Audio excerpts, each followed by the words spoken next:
Politicians are actors. Actors rehearse before they perform. Politicians rehearse before they perform. Actors memorize lines. Politicians memorize lines. Actors obsess over their body language and gestures. Politicians obsess over their body language and gestures.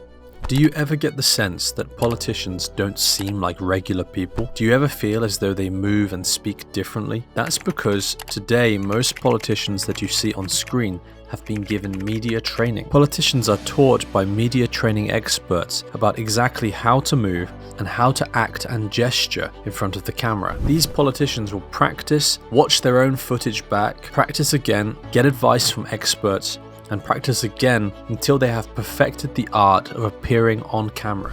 As the president or prime minister of a country, you're the leader of a tribe, a huge tribe consisting of millions of people. The public may seem as though they're modern, sophisticated people. They walk around wearing smart clothes, using laptops and driving cars, yet unknown to the average person, their tribal brain, the one that evolved for the jungle hundreds of thousands of years ago, is still active. As the leader of a country, connecting with the public on a logical level isn't particularly important.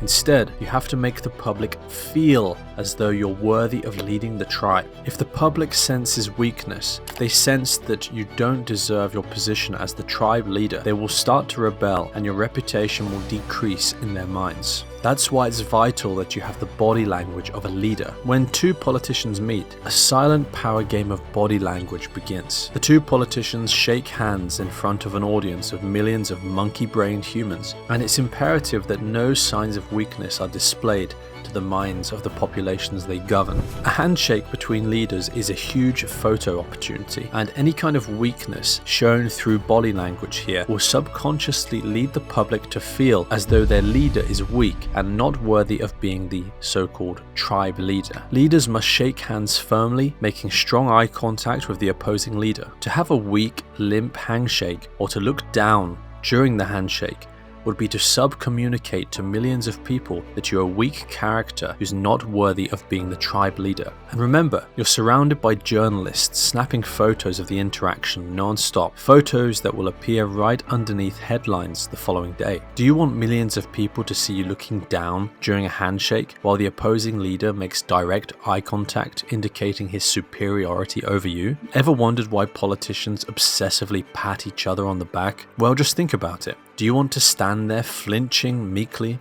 as Donald Trump pats you on the back, indicating your submission to him in the tribal minds of the public you govern? Ever wondered why politicians randomly point to things and gesture to things as they walk alongside each other?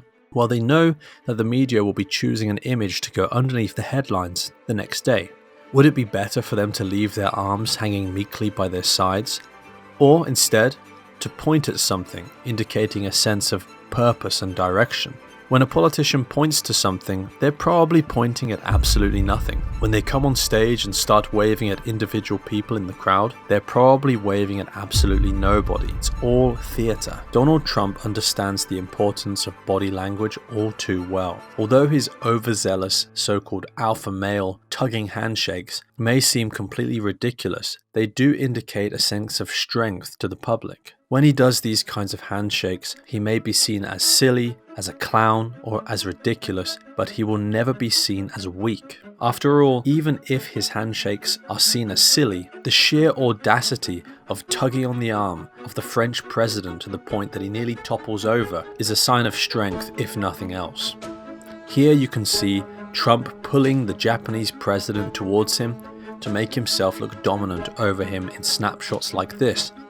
Is it silly? Yes. Is it childish? Yes. Is it effective in influencing the minds of the public to see Trump as a strong tribe leader? For many, on the subconscious level, yes, it is. When Donald Trump unbalances other leaders with one of his ridiculous handshakes, large segments of the population will subconsciously see him as a strong leader in their tribal monkey mind. On a deep level, they will emotionally feel as though he's a strong leader, which will then lead them to making logical rationalizations as to why he's a good president overall.